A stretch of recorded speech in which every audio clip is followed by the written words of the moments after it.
Hasil putusan banding terhadap terdakwa dugaan korupsi pada tata niaga komoditas timah, Harvey Moise, diperberat jadi 20 tahun penjara. Adapun sebelumnya hukuman Harvey Moise yaitu 6,5 tahun penjara.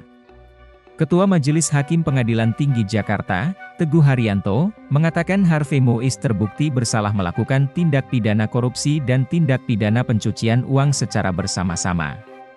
Menjatuhkan pidana kepada Harvey Moise selama 20 tahun dan denda sebesar 1 miliar rupiah subsidiar 8 bulan kurungan, kata Hakim Teguh di ruang sidang PT Jakarta, Kamis, 13 Februari 2025.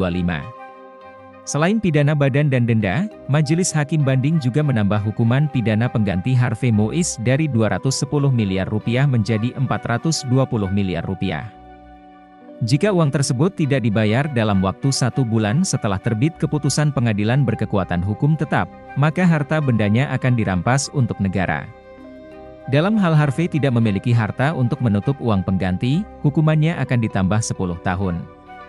Majelis Hakim Pengadilan Tinggi Jakarta menyatakan bahwa perbuatan Harvey Moise dalam kasus tindak pidana dugaan korupsi pada tata niaga komoditas timah dengan kerugian mencapai 300 triliun rupiah.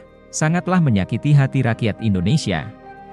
Faktor inilah yang menjadi alasan dan memberatkan Majelis Hakim Pengadilan Tinggi Jakarta saat menjatuhkan hukuman terhadap Harvey Moise. Ketua Majelis Hakim Pengadilan Tinggi Jakarta, Teguh Haryanto mengatakan, korupsi itu Harvey Moise lakukan sementara masyarakat sedang mengalami kesulitan ekonomi. Perbuatan terdakwa sangatlah menyakiti hati rakyat. Di saat ekonomi susah terdakwa melakukan tindak pidana korupsi, kata Hakim Teguh di Pengadilan Tinggi Jakarta, Kamis, 13 Februari 2025. Selain itu, Hakim Teguh juga menyebut perbuatan Harvey Moise tidak mendukung upaya pemerintah dalam memberantas korupsi. Sementara itu, kata Hakim Teguh tidak menyebutkan adanya alasan meringankan dalam menghukum Harvey Moise. Sebelumnya, pihak Kejagung menyatakan mengajukan banding atas putusan para terdakwa korupsi pada tata niaga timah yang dinilai belum memenuhi rasa keadilan.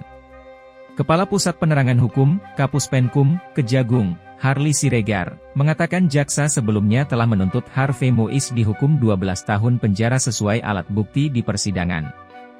Namun, suami aktris Sandra Dewi itu hanya dihukum 6,5 tahun penjara pada pengadilan tingkat pertama dalam perkara korupsi yang merugikan negara 300 triliun rupiah tersebut. Download Tribun X sekarang, menghadirkan lokal menjadi Indonesia.